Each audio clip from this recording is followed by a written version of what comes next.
your hero? I fail all. So historically, it's always been my parents. They came to this country at 22 years old. I lived in a studio apartment the size of a third of this stage with 7, 8 family members. Like, it was like my dad used to wake up before I saw him and got home after I went to sleep, just worked. So there's nobody even within their realm. However, I will say this, brother. Lately I've realized there is a certain other thing that inspires me to no end. So I live in Manhattan and I take a lot of flights because I travel a lot, and a lot of those flights are day trips. So I actually take a lot, especially in the last 10 years, a lot of 6 a.m. flights. So if you take a 6 a.m. flight, you're kind of leaving the apartment at like 4:30, right?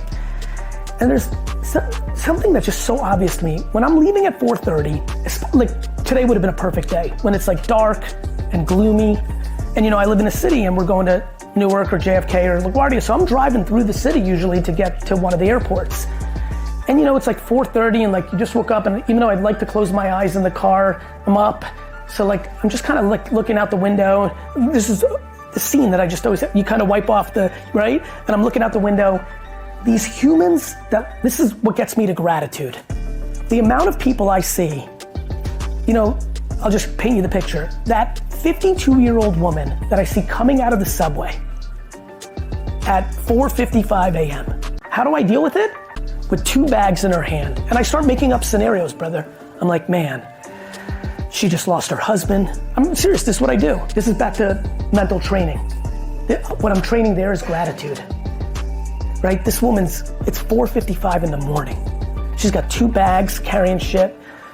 I'm like, she might have lost her husband recently. She has 3 kids to take care of. This is her 2nd job now. She's doing 6 to 9 before she goes into, you know what I mean?